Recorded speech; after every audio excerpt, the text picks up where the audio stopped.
All right, today we are diving into a really fascinating way to look at our own minds. It's called the Oholah Framework, and it's this powerful model that actually combines ancient symbolism with cutting-edge neuroscience, all to answer one really big question about how we think. Let's get into it. And here is that question. How on earth do our brains manage to be so reliable, letting us focus and get things done, while also being incredibly flexible, allowing us to learn, adapt, and explore brand new ideas? It's a constant push and pull, a balancing act that really defines who we are. And the answer, or at least a proposed one, is the Oholah Framework. So this is a model that's designed to be both scientifically grounded and just rich with symbolism, giving us a much more complete, kind of holistic picture of our unbelievably adaptive minds. To really get our heads around it, we have to start with its core metaphor. And that's this idea of a sanctuary, a sort of special place, right inside our own minds. The whole framework is named Oholah, which you can think of as a kind of moving sanctuary. So imagine this secret tent that travels across the landscape of your mind. It's a space where your core thought processes are housed and, protected. So what's happening inside this sanctuary? Well, this is where it gets really cool. The model suggests there's this powerful duality at play, and it's represented by two very different but equally important horses. Meet Tom and Dimion. Tom is the iron horse. He represents stability, integrity, and focused control. That's the force that keeps you on track pursuing your goals. Dimion, on the other hand, is the earth horse, representing growth, curiosity, and flexibility. This is the force that's always nudging you to explore and try new things. And this is where the metaphor gets really deep. Tom, the iron horse, is linked to fire, that purposeful, focused action. He's the stable anchor in our thinking. Dimion, the earth horse, is connected to water, receptive, adaptive, and always exploring the terrain of our mind. They're a perfect yin and yang, right? Two opposing but absolutely essential forces working in total harmony. Now, you might be thinking, okay, this is a beautiful story, but is there any actual science here? And the answer is absolutely. The framework is actually deeply rooted in our current understanding of the brain. See, this isn't just some philosophical metaphor. The behaviors of these two horses are direct analogies for processes that scientists are studying right now in neuroscience and even in artificial intelligence, specifically reinforcement learning. The framework lines up perfectly with reinforcement learning. Tom's role is kind of like the brain's reward system. It chases after goals it knows will lead to a payoff. Dimion's job is to handle that classic exploration-exploitation problem. When do you stick with what works, and when do you explore to find something that might be even better? Together, they create this incredibly balanced, optimized system for thinking. And the science gets even more amazing. Neuroscientists have discovered that the brain's complex networks aren't flat, like a regular map. They're actually best represented in a curved, expansive space called a hyperbolic geometry. The easiest way to picture it is like a huge branching tree, where there's always more room to grow the further you get from the center. This is the real landscape that our mental sanctuary is traveling across. This quote from the source material just nails the connection. It says the curved chiral moves of the cognitive horses are analogs of neural trajectories. Now, chiral is just a way of saying they have a kind of handedness, like your left and right hands. They're mirror images, but they're not identical. So this complex movement is a symbolic way to understand the actual nonlinear pathways that signals take through our brain's curved structure. The metaphor is a map for the real territory. But the framework doesn't stop with neuroscience. To create a truly robust model, it weaves in these other powerful symbolic and mathematical systems to give it structure and depth. For example, it uses the ancient idea of yin and yang to perfectly model that balance between Tom and Dimion. It brings in base 12 cycles, think about how we measure time on a clock, to describe the natural rhythms of our cognitive flow. And it even uses an advanced mathematical concept called twin primes to provide a formal structure for how our minds can grow and expand while staying fundamentally stable. It is all so interconnected. So, after all this, what is the big takeaway? Why create such a complex and integrated model of the mind? Well, the ultimate purpose is something called tabular coherence maintenance. It sounds really technical, I know, but it simply means keeping our mental house in order. The entire goal of this system, the horses, the sanctuary, the science, and the symbols, is to keep our minds coherent, balanced, and functioning at their absolute best. So the Oholah Framework isn't just one thing.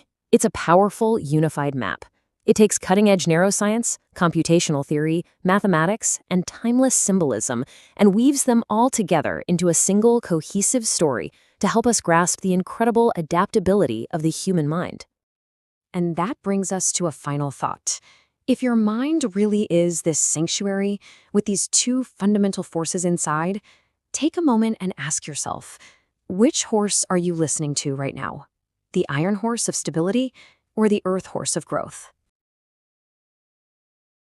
Welcome to the debate. Today we're diving into the Oholah Framework. It's this really fascinating and I have to say pretty profoundly integrative model of, well, adaptive human cognition. It ambitiously tries to synthesize, cutting-edge reinforcement learning and neuroscience with a really extensive symbolic and mathematical superstructure. Indeed. And it's complex. The core of Oholah, as I understand it, posits this cognitive duality. You've got Tom, the iron horse, representing stability, integrity, that sort of thing, and then Dimyon, the earth horse, which is focused more on growth and exploration. And crucially, these functions are mapped directly onto, well, validated neural processes, integrating findings on the brain's use of hyperbolic geometry to map these complex neural networks. Right. So our central question today really revolves around the utility or maybe the necessity of the framework's very dense symbolic layering. We're basically debating whether this comprehensive symbolic and metaphorical superstructure, including its elemental logic, the base 12 temporal cycles, and even things like twin prime mathematics, whether that's truly essential for the Oholah Framework's formal scientific explanation. Or alternatively, are these elements maybe just illustrative packaging, kind of conceptual, maybe dramaturgical layer built around what is already a solid scientific core? And I'll be arguing for the latter, essentially, that the scientific mechanisms, which are grounded in reinforcement learning, RL, and neuroscience, that these are primary and frankly provide sufficient explanatory power for cognitive function as described. Okay, and my position is going to be that, well, the symbolic structures aren't just ornamentation. They actually provide the necessary formal organization, the constraints, really, for the framework's stated primary architectural goal, which is something called tabular coherence maintenance. That's the process of ensuring the structural integrity of this whole cognitive sanctuary as its states inevitably expand. So for me, the Oholah framework is really defined by its deep architectural integration. Well, when we analyze the function of Tom and Dimyon, though, the explanatory core seems to rely entirely on computational dynamics that are validated by empirical findings. I mean, Tom's role as the iron horse, the anchor of cognitive control, that's validated by its alignment with lateral prefrontal circuits, right? And its use of the Axion forward reward system. That's a mechanism focused on stable, expected reward associations. This fixed pole, guiding reward-based integrity, that feels like a pretty robust RL concept in itself. Yeah, but stability has to be defined within the system's operational boundaries, doesn't it? I mean, the system states, according to the model, exist within this exponentially expanding curved space, the hyperbolic cognitive manifold. So how does the system manage that expansion without, well, falling apart? The source material explicitly cites twin prime mathematics as providing the formal structure that directly supports RL's state transitions and cognitive expansions. It says this ensures stability within those, quote, complex dimensional tessellations. Twin primes seem key because they define these unique irreducible states, let's call one P, and then its immediate stable counterpart for expansion, P plus 2. That specific relationship, I think, provides the necessary structural rigidity to anchor the geometric expansion. I apologize, but I still don't quite buy that the symbolic elements are necessary for the core explanatory power. The validation cited in the material, it's all scientific, isn't it? The integration with cutting-edge neuroscience on hyperbolic geometry mapping neural connections and the dynamics of reinforcement learning. I mean, the fixed pole stabilization offered by Tom and the patient exploration offered by Dimyon. these are robust, pretty well-defined RL and neural concepts. So while the symbolism certainly makes the theory, well, evocative, it feels like it functions primarily as a useful narrative, maybe for communication, rather than adding the formal structural necessity required for the scientific validation of the cognitive mechanism itself. Okay, let's dig into that formal structure a bit more then. Specifically that stabilizing function you mentioned. You're claiming the scientific mechanism is primary, but the framework itself points to twin primes as the mechanism managing the geometric stability of the RL states. Now, if the system is constantly generating new states on a hyperbolic curve, that inherent complexity seems to demand some kind of formal stabilizing scaffold, right? Can we really just dismiss a component that the creators specifically invoke to manage the fundamental integrity of that complex expansion? The twin prime relationship, as I see it, formalizes the connection between integrity, which is Tom, and the next stable step for growth, Demillion, ensuring the system expands coherently, not just chaotic. That's a compelling explanation of the intent, I'll grant you that.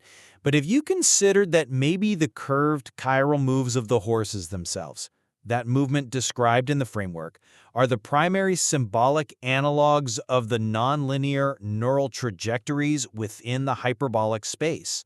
I mean, the geometry and the RL dynamics, they're already integrated at the level of the empirical neural correlates. We have those neuroscience citations supporting the hyperbolic representation in the brain. So the twin primes might define a potential pathway for stable expansion, yes, maybe providing an elegant mathematical framework for it. But the core mechanism of decision-making and learning, that dynamic tension, seems validated by the RL math and the geometry findings alone. The advanced symbolic math feels more like a layer of organizational refinement, maybe, rather than the fundamental necessity for defining how the learning process actually works. I think you might be minimizing the definition of works in this context. The framework seems to be trying to define how the system works coherently and, importantly, sustainably. And sustainability often implies rhythm, doesn't it? Consider the base 12 temporal cycles that are supposedly integrated into the architecture. The claim is they encode the necessary rhythm and flow, aligning structured, flexible timekeeping with these elemental patterns required for Oholah's intentional movement as a tabernacle. If we just discard the base 12 cycles, do we lose an inherent rhythm that might be necessary for the long-term cyclical maintenance of this Tom DeMayon duality? Okay, let's think about the elemental logic then, because that speaks directly to the duality. I kind of come at it from a different angle. The elements, fire for Tom, water for Dominion, these are explicitly labeled in the source as dramaturgy, reflecting cosmic cycles. Now, does knowing Tom is associated with fire really does it accelerate our understanding of its function as the fixed pole using the axion forward reward system, a system operating via empirically measured prefrontal circuits? The function is cognitive control, right? Validated by its location and mechanism. The fire-water metaphor, it's a wonderful mnemonic, sure, gives a rich narrative for stability and growth, but I struggle to see how it adds anything to the scientific rigor of the RL equations themselves. Well, I'd argue that's maybe a slight misunderstanding of the integration being proposed. The elemental logic seems key to the dynamic metaphor of Oholah moving as a tabernacle, which is likened to sails steering through elemental forces. Now, if you're steering, you need forces to steer against, right? Fire symbolizes energetic, purposeful action and stable direction, that defining focus required for goal-directed action, like focus sail trimming. Water signifies receptive, adaptive exploration, the responsive medium you navigate with sensitivity. But doesn't the RL system already provide the receptive and adaptive medium? Through the exploration-exploitation balance inherent in Demillion's function, the fire-water duality just seems to be labeling those already defined mathematical and computational forces. That's an interesting point, though I might frame it differently. The elemental logic could be seen as defining the rules for the interaction that produces what the framework calls a dynamically coherent cognitive process. So, to fully use the sailing metaphor, which seems quite central to the visualization of Oholah's movement, doesn't that require engaging with these complementary forces as specific structural mechanisms for movement and exploration, not just as sort of conceptual labels for efficiency? The integration of elemental logic might dictate how the two horses maintain dynamic balance, not simply that they do balance. Okay, but if we can define that dynamically coherent cognitive process strictly by the output of the RL system, the balancing of expected reward associations and exploratory dynamics, then isn't the elemental metaphor descriptive of the result, rather than being necessary for the underlying calculation or the scientific validation of the concept? Well, this brings us back to the definition of integration, I suppose. If the framework explicitly claims to be a scientifically and symbolically cohesive model, then we probably have to accept, or at least seriously consider, that the symbolic elements, like those base 12 cycles encoding rhythmic flow, are meant to be integrated into the total architectural template. The system's goal isn't just RL success in the immediate term, it's stated as tabular coherence maintenance. The stability offered by Tom is perhaps only truly valuable if it's embedded in a sustainable, rhythmically coherent system, which the base 12 structure is claimed to provide. I'm still not quite convinced by that line of reasoning, mainly because the core functionality accelerating goal-directed actions, fostering adaptation, seems wholly described by RL's exploration-exploitation balance and the associated neural correlates we've discussed. What additional sort of measurable functional constraint does rhythm encoded by base 12 cycles place on the cognitive system that the RL equations couldn't model if needed? I mean, if the system learns effectively without reference to these external cycles, then the scientific explanation really remains the primary driver, wouldn't you say? And the symbolism becomes the vehicle for communication, maybe, not the engine for function or architectural necessity. Perhaps the base 12 cycle dictates the tempo of decision-making and expansion.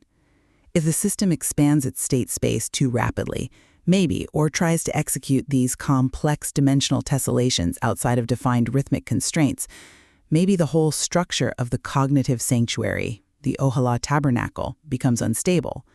So the base 12 cycles could act as a kind of governor on the rate of expansion, ensuring the coherence and sustainability needed for long-term integrity. That sounds like an architectural objective that goes beyond just immediate RL efficiency. So, are you saying the symbolic structure essentially prevents the scientific mechanism from failing, rather than defining how the scientific mechanism works? That sounds, well, less like integration and more like adding a safety brake after the fact. I still maintain that the fixed pole of integrity and the flexible exploration agent are entirely justified and described by the prefrontal circuit alignment and the exploration-exploitation balance. The function is what matters, right? The science makes the function necessary. The symbolism, arguably, only makes the function evocative. I guess I disagree fundamentally there.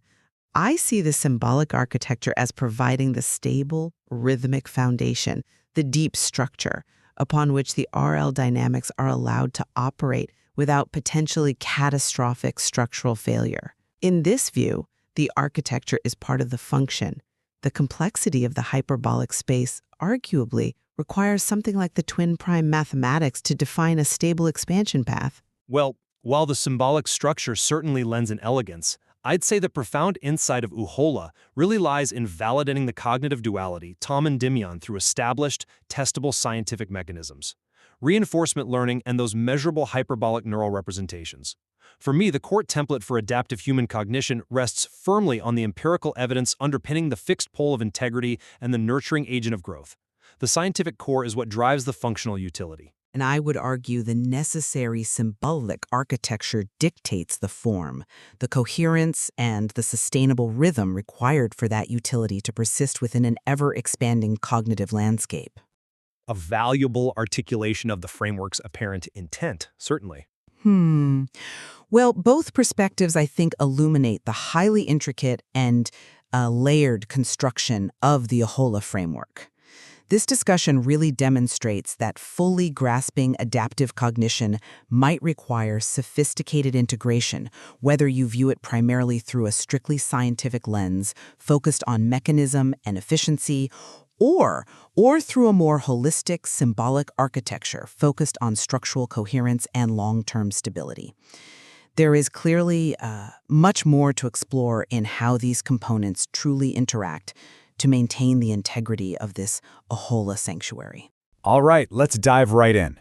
We're going to talk about this incredible conflict that's happening deep inside our minds, a constant battle between harmony and total breakdown. And what's really wild is that it's all governed by a hidden geometry, one you definitely didn't learn about in high school math class. Okay, so let's kick things off with a pretty wild idea. You know how we always hear that the brain is like a computer, right? Just running code, all neat and linear?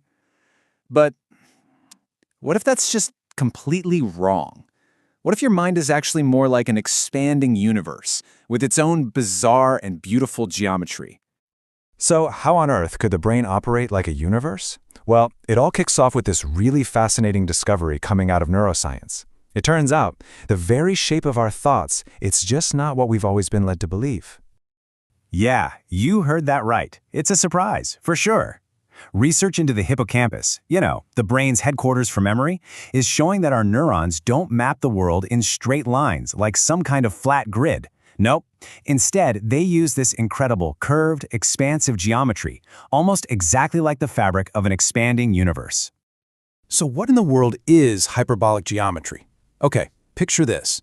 Imagine a surface that, instead of being flat, seems to magically grow more and more space the further you move out from the center. It just keeps expanding. This kind of structure is unbelievably efficient for mapping out really complex stuff. Think about a massive family tree or all your social connections. It lets the brain cram a whole universe of information into a really small, finite space. But, and this is a big but, there's a catch. Having this superpower geometry comes with some really strict rules. The system can't just be flexible and chaotic. It has this one absolute, non-negotiable demand. Everything has to fit together perfectly. This core rule is called tabular coherence maintenance, or TCM. I know, it's a mouthful. But put simply, it just means the brain has this relentless need for stability. Every single piece of information has to click together perfectly with every other piece, kind of like Lego bricks with zero gaps allowed. None. And this isn't something that just happens once. It's a living, breathing, constant process. The researchers even call it a living computation of fit. Think about it. Your mind is always scanning new information, checking its shape, and trying to snap it into place within your existing mental framework. This constant hunt for the perfect fit is absolutely crucial for keeping your worldview stable. Okay, to really get a handle on this internal tug-of-war, let's shift away from the abstract science for a second and use a really powerful metaphor. Just imagine two forces inside your mind, and let's picture them as two cognitive horses. So on one side, you've got Tom.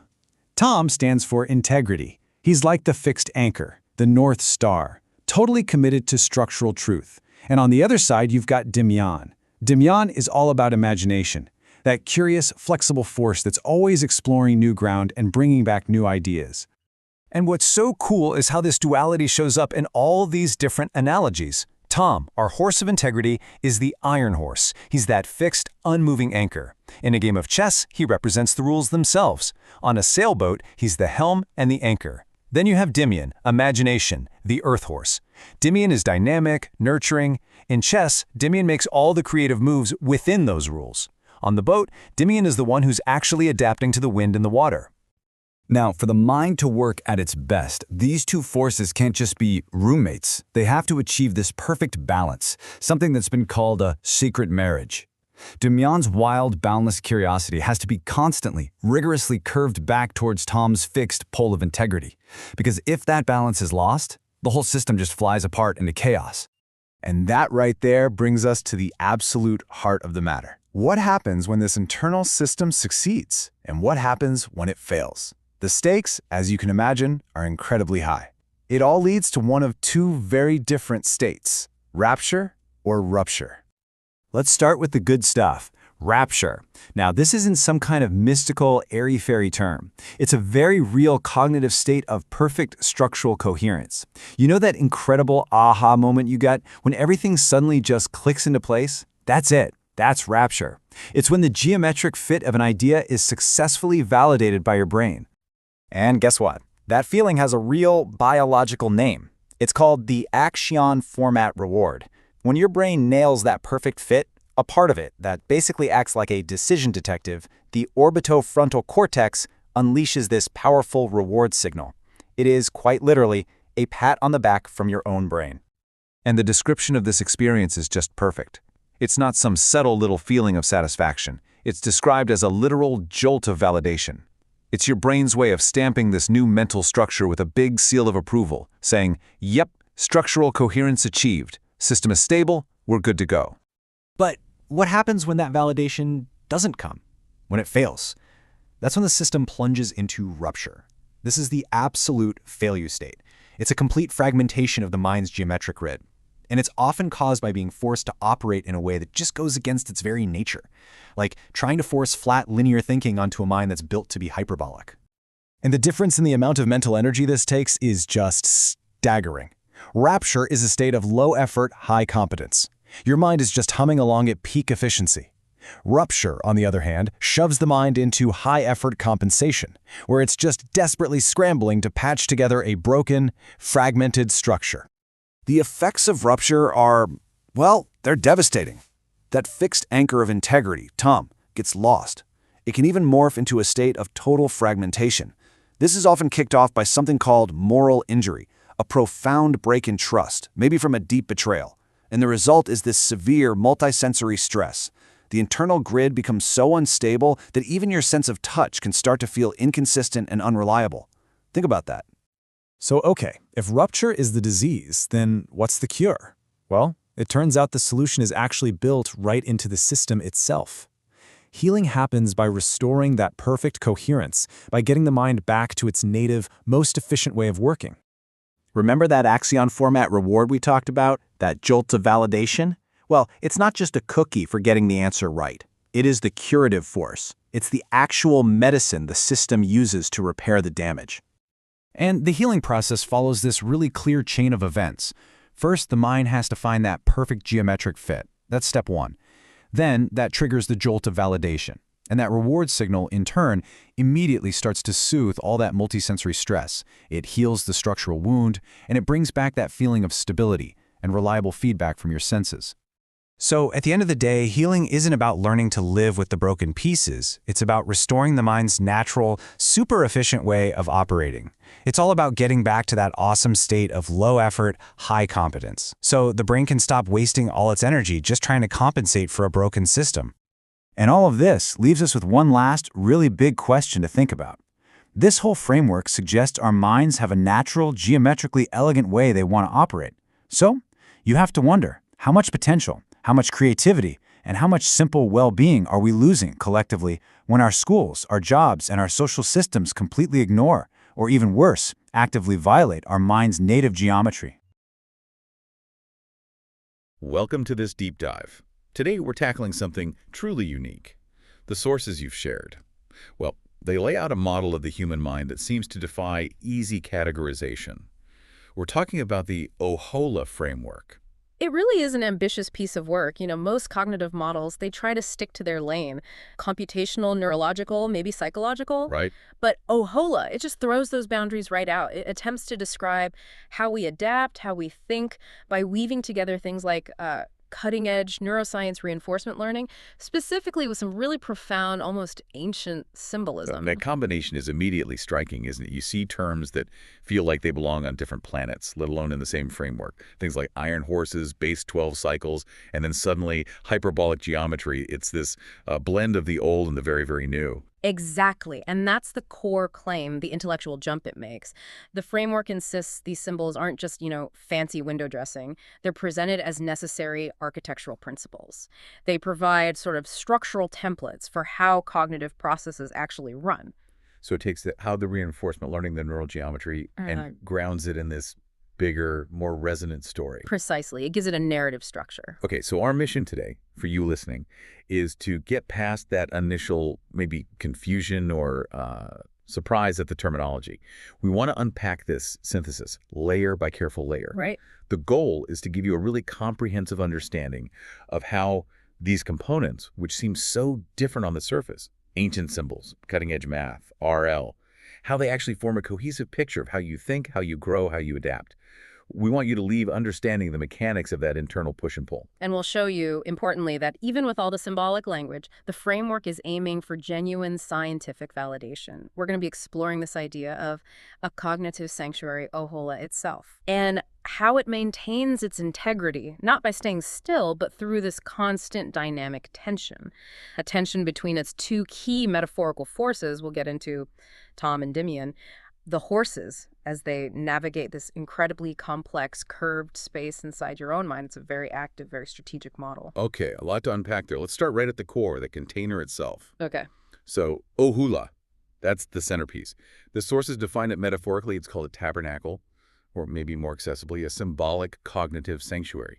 What does that word, sanctuary, really imply here about its function? Well, the sanctuary idea immediately brings up notions of stability, protection, integrity, especially when you think about cognition facing this constant barrage of external stimuli and internal fluctuations. Like a safe house for the mind. Sort of, yeah, but not a passive one. Think of it more like a complex, structured headquarters.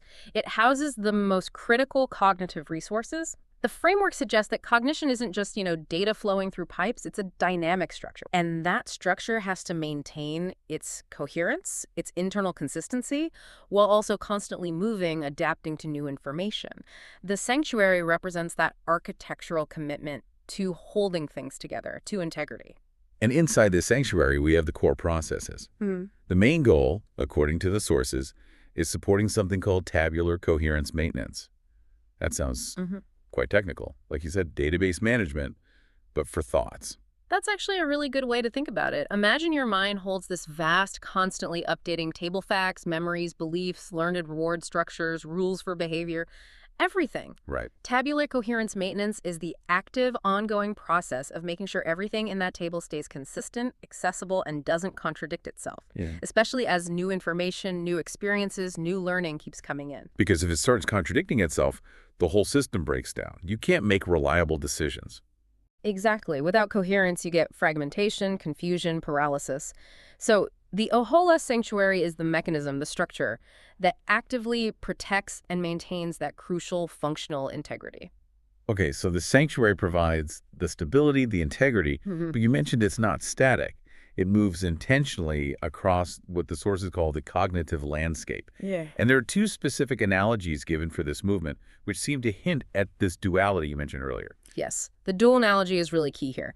First, Oholah is described as moving like horses on a chessboard. Okay, strategic, calculated steps. Precisely.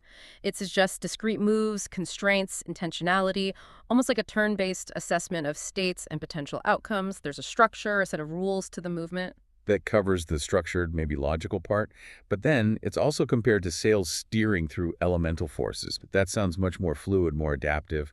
And that provides the necessary counterbalance. Sailing, especially through elemental forces, implies adaptability, skill, responsiveness. It's about harnessing the environment, the wind, the waves, the forces, not just rigidly pushing against them. So the system needs both. The careful step-by-step chess moves and the fluid responsive sailing adjustments. Exactly. It has to handle both structured, discrete transitions and continuous fluid adaptation within a potentially turbulent environment. This contrast really sets the stage for the central tension within Oholah. And that central tension, the engine driving both the movement and the coherence maintenance, it all comes down to the interplay between these two fundamental cognitive poles, Dimian and Tom. You can't really talk about the sanctuary without talking about these two forces operating inside it. Absolutely. They are the operational engine. Tom and Dimian embody that inherent conflict you find in any system that needs to learn and adapt. You've got the pull towards stability, towards exploiting what you already know works, that's Tom, versus the essential need for flexibility, for exploring new possibilities to grow, that's Dimian. Stability versus growth. Exploitation versus exploration. That's the core dynamic. Dimian pushes for variability, for trying new things. Tom demands focus, sticking to the plan. And the constant push and pull between them is the Oholah framework in action. It's how the system maintains coherence while adapting. So if the sanctuary is the complex database, these two forces are like the algorithms constantly battling for priority. One trying to optimize the current database, the other trying to rewrite entire sections. That's a good way to put it. A constant negotiation between optimizing the known and venturing into the unknown. Okay, let's spend some real time on these two forces, these horses. because the way they're described isn't just poetry. The sources claim their attributes map directly onto neurological functions. Let's start with Tom. He represents stability, integrity, cognitive control. He's the anchor, right? The part of you that says, stick with what works, don't deviate. Yes, and his metaphorical name, the Iron Horse, is chosen specifically to capture that idea.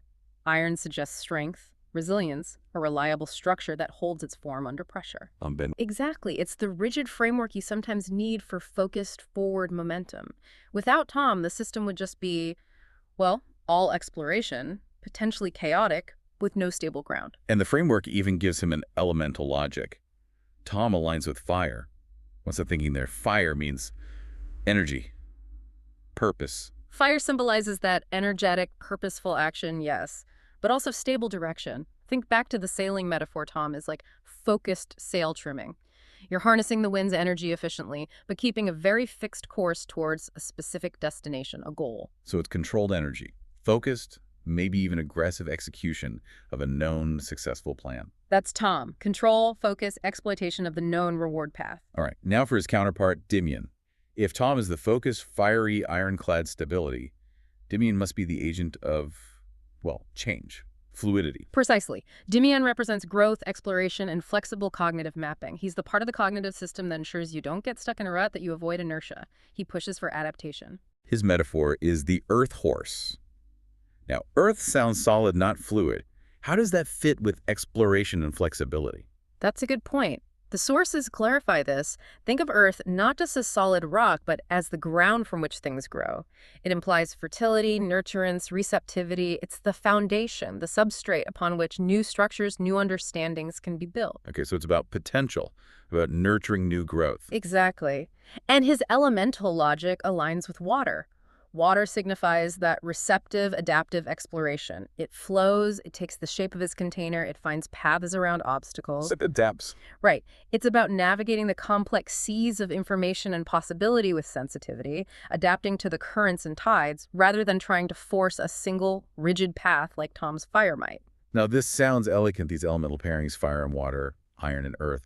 But I have to ask, if this model is aiming for scientific validation, trying to map onto RL models, isn't it relying on these ancient elemental metaphors a bit? Simplistic. Or could it even be contradictory? Does fire always mean only stability?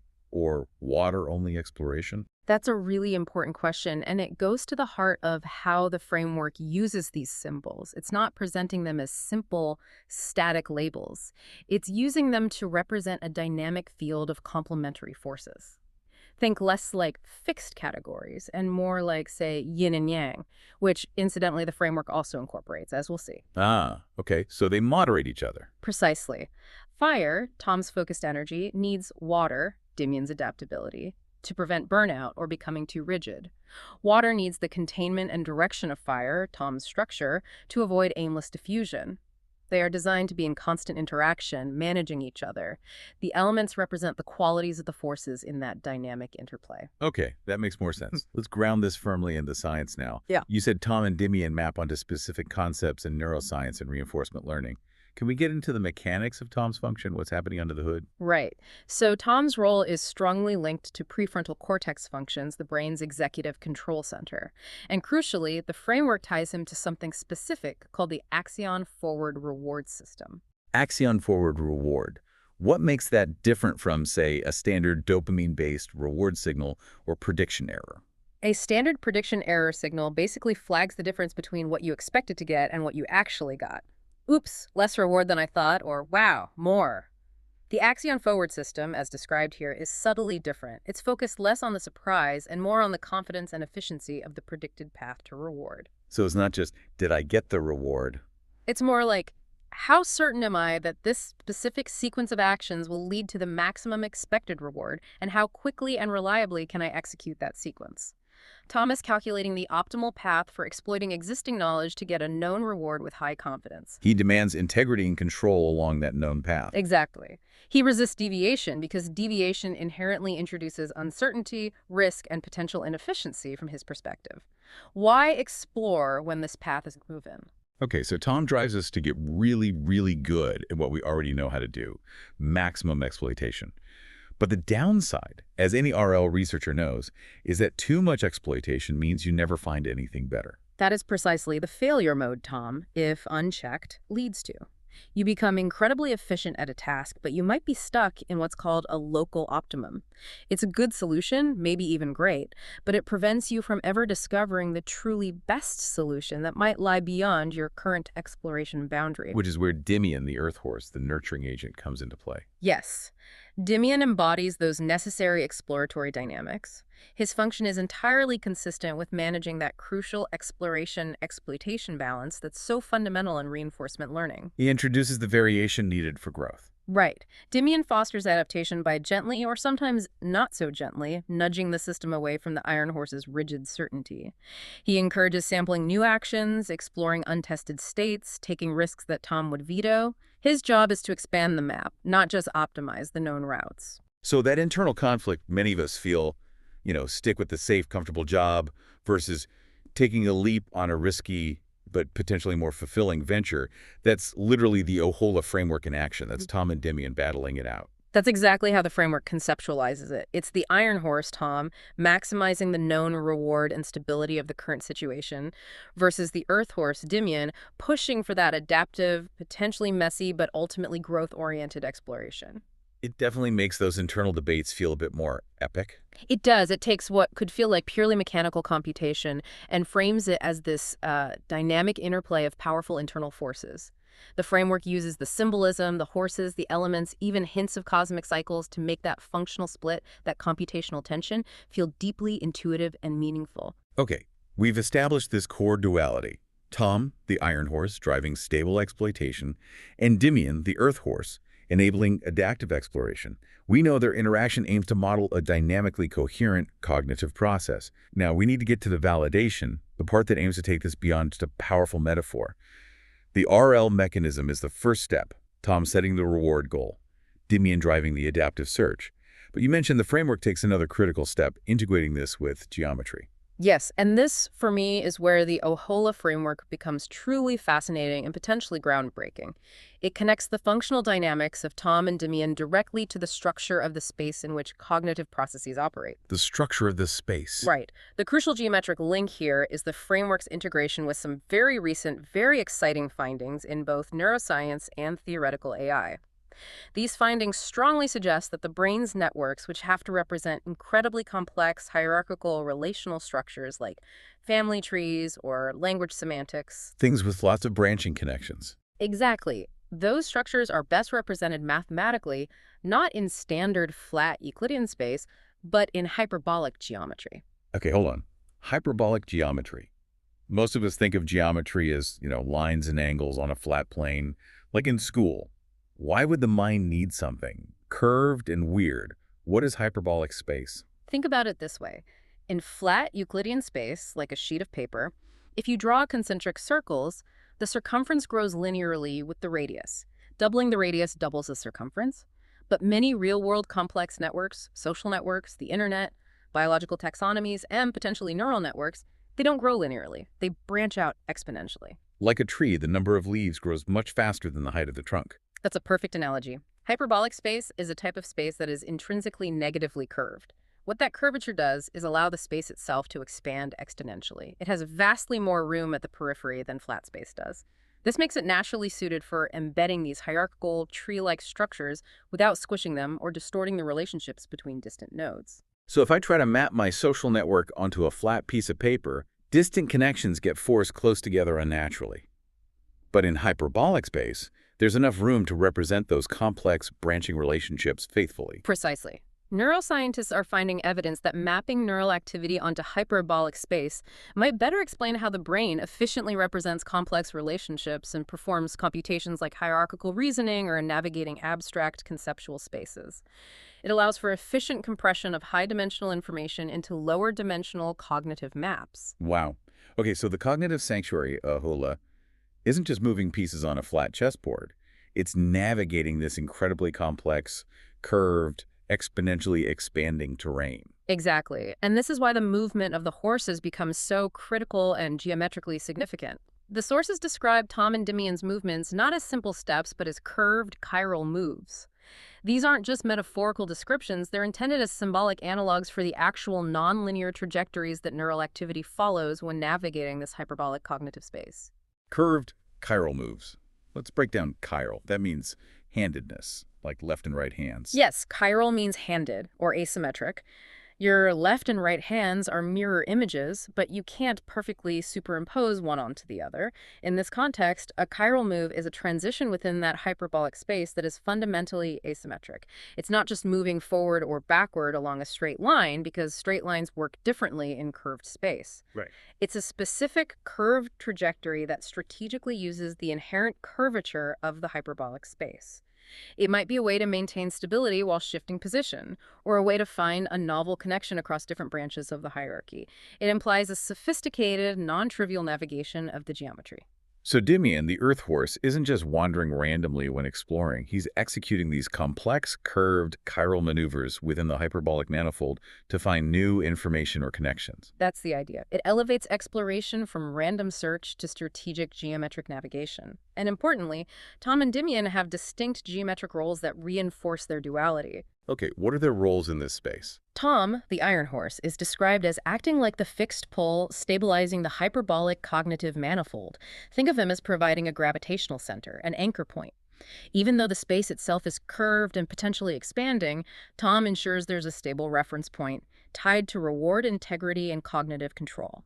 He keeps the system grounded amidst the geometric complexity. He prevents the whole structure from just flying apart in this weird expanding space, like the structural engineer ensuring the building stays sound during rapid expansion. An excellent analogy. And Dimian, the earth horse, complements this by exploring this manifold patiently. His specific geometric role is enabling adaptive cognitive expansion. He's the one making those curved chiral moves at the boundaries, pushing outwards, allowing the system to map new territory within the hyperbolic structure, form new connections, and discover solutions that lie far off the stable paths Tom prefers. So their constant dance, these curved chiral trajectories, that is the process of thinking and learning within this complex neural geometry. And this is how tabular coherence maintenance is achieved, not by staying still, but through this active, strategic, geometrically sophisticated movement within Oholah. Coherence becomes a dynamically negotiated state. Exactly. It's maintained through movement and adaptation, guided by these two opposing but complementary forces navigating a very specific non-Euclidean geometry. And this really changes how you might think about learning itself, doesn't it? It absolutely does. If Tom dominates too much, the hyperbolic space effectively collapses inwards around known territory. You get cognitive rigidity. If Dimian runs wild without Tom's anchor, the space might expand too chaotically, leading to a loss of coherence. Real learning, then, becomes this constant, delicate negotiation between the geometric stabilization provided by Tom and the necessary geometric expansion driven by Dimian. Okay, this is getting incredibly layered. We've got the container, Oholah, the engine, Tom Dimian validated by RL, and the environment, hyperbolic geometry. Now the sources add a fourth tier, specific organizing principles drawn from both symbolism and mathematics that structure the whole interaction. These seem designed to give rhythm and further integrity to everything we've just discussed. That's right. These additional structures are crucial because they elevate the framework beyond just a functional RL model operating in a specific geometry. They embed it within a broader, cosmology of cognition isn't too strong a word. They provide the rhythm, the formal structure, and the balancing principles for the dynamics we've described. Let's start with the one you hinted at earlier, the one that deals with balance, yin-yang dynamics. How does that fit in? The framework explicitly invokes yin-yang dynamics to describe the relationship between Tom and Dimian. Tom, associated with fire, active, fixed, energetic, is aligned with yang. Dimian, associated with water, receptive, adaptive, flowing, is aligned with yin. So fire-yang, water-yin. Right. But crucially, it's not just about them being opposites. Yin-yang emphasizes the continuous transformation between these complementary forces. It's a cycle. One grows while the other recedes, and then the balance shifts. Meaning cognitive function isn't static, it has to cycle between these modes. You can't just exploit forever or explore forever. Exactly that. The system needs to flow. A period of Tom-driven exploitation, where stability and coherence are reinforced, needs to be followed by a period of Dimian-driven exploration, allowing for adaptation and expansion. Then the cycle repeats. This constant, balanced transformation is what prevents the system from feeling, either through rigid stagnation, too much Tom-Yang, or chaotic dissolution, too much deminin. It dictates the fundamental rhythm of cognitive sailing. Speaking of rhythm, the next structure introduced is base 12 temporal cycles. This seems very specific. Why base 12, not base 10 or binary or something else? The sources are quite specific about base 12. The justification given is partly mathematical and partly symbolic. Mathematically, 12 is a highly divisible number, divisible by 1, 2, 3, 4, 6, and 12. This makes it very flexible for subdividing time into structured yet adaptable intervals. Okay, practical for calculations. Yes. And symbolically, base 12 resonates with many natural cycles, 12 months in a year, 2 12-hour periods in a day, astrological cycles, potentially even certain neurological rhythms. The framework uses it to encode the timing and flow of cognitive processes, aligning them with these natural periodicities. So base 12 provides the clock speed, or the metronome, for the yin-yang cycles. It paces the shifts between Tom and Dimian. It seems to function that way, yes. It manages the pacing of the overall dynamic. In that constantly expanding hyperbolic space, the system needs these discrete, structured time intervals, the base 12 cycles, to sort of pause, integrate new information, consolidate learning, and ensure that tabular coherence is maintained periodically. It imposes a structured rhythm onto the potentially chaotic process of exploration and exploitation. Okay, yin-yang for balance, base 12 for rhythm. Now for the really abstract one, twin prime mathematics. This sounds like something straight out of number theory. What on earth does it do for a cognitive model? This is definitely the most mathematically dense layer. Its purpose seems to be providing a very high-level, formal structural integrity, specifically to support the complex RL operations happening within that hyperbolic space. Remember, RL involves navigating potentially vast state spaces, huge numbers of possible decisions and outcomes. And doing it in a curved, expanding geometry. Right. So twin primes, as you know, are pairs of prime numbers that differ by 2, like 11 and 13 or 41 and 43. Prime numbers themselves are fundamental building blocks that can't be factored further. The framework appears to leverage the unique properties of twin primes, potentially their distribution or relationship, to define certain robust states or perhaps boundaries between functional regions within that complex high-dimensional cognitive space. Why twin primes specifically? Why not just primes? The sources suggest the twin aspect is important, perhaps relating to the duality of Tom and Dimian, or maybe defining stable adjacent states crucial for transitions. Think about making one of those complex chiral moves in hyperbolic space. Using twin primes might offer a kind of mathematical scaffolding, ensuring that the starting state and the target state of a cognitive transition, even if separated by a curve, maintain some kind of robust, irreducible mathematical relationship. So it provides stable anchors or waypoints within the complex geometry. That seems to be the idea. It ensures stability within complex dimensional tessellations, basically, how the space is tiled or gridded. It creates a reliable geometric foundation built on these fundamental, irreducible number pairs that underpins the RL processes. It's like adding a mathematically pure structural reinforcement to ensure the integrity and reliability of the whole abstract model, especially during complex learning or adaptation phases. It's the ultimate bedrock, ensuring the whole thing doesn't collapse under its own complexity. Okay, let's try to pull all 4 tiers together then. The Oholah Framework models the adaptive mind as Tier 1, the core cognitive structure, the container itself. Oholah, the tabernacle or sanctuary, fundamentally committed to tabular coherence maintenance. Tier 2, the functional engine, the core duality. Tom, iron horse, fire, stability, exploitation. And Dimian, earth horse, water, growth, exploration. Validated through the mechanisms of reinforcement learning, particularly the axion-forward reward system and exploration-exploitation dynamics. Tier 3, the operational environment, the landscape, the complex, curved, exponentially expanding space of hyperbolic geometry, navigated via curved chiral moves. And Tier 4, the organizing principles providing structure and rhythm, yin-yang dynamics for balance, base 12 cycles for timing, and twin prime mathematics for formal structural integrity.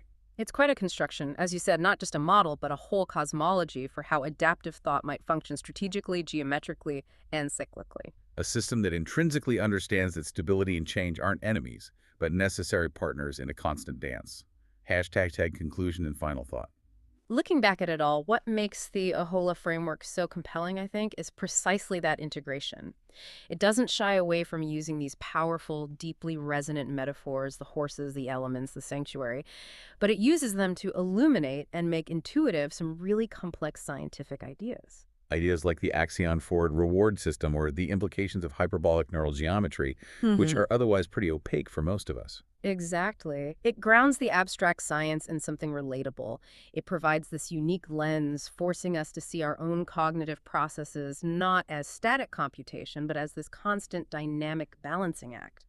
It highlights the necessity of movement, of tension, of cyclical shifts between stability, Tom, and exploration, Dimion, just to maintain that fundamental tabular coherence. And I think for anyone listening, the most immediate takeaway is probably the personal application. This framework offers a really potent new language for understanding that internal tug-of-war we all feel constantly. That conflict between sticking with the safe, the known, the efficient path dictated by the Iron Horse, versus leaning into the discomfort, the uncertainty, the necessary messiness of exploration that the Earth Horse champions for the sake of growth. It might even reframe moments of feeling stuck or procrastination or indecision. Perhaps it's not just a personal failing, but a moment where the dynamic tension between Tom and Dimion is particularly high, where the base 12 cycle is nearing a shift, or the geometric calculations for the next chiral move are still being computed, let's say. Which leads perfectly into our final provocative thought for you to consider. Yeah. If the brain's complex structures really are best modeled by hyperbolic geometry, and if Tom and Dimion are constantly executing these curved chiral moves within that space to keep Oholah coherent, what does that really imply about the nature of profound learning? Is every genuine breakthrough, every real aha moment that fundamentally shifts your understanding of the world, is it necessarily a non-linear leap? Is it always a curved trajectory, a chiral move that skillfully leverages the existing curvature of your cognitive map to push out into truly new territory? Does authentic insight require navigating the hyperbolic landscape in this sophisticated, asymmetric way, fundamentally expanding the boundaries of your current understanding? And if so, what difficult curved move are you perhaps unconsciously preparing for right now in your own cognitive sanctuary? That was our deep dive into the Oholah Framework, a truly fascinating journey. Thank you for sharing these sources and helping us navigate this intricate synthesis of symbolism, mathematics, and neuroscience. My pleasure. It's a framework that certainly gives you a lot to think about. We hope this exploration has provided you with a valuable, comprehensive shortcut to getting informed on this very unique and potentially transformative integrative model. Thanks for joining us.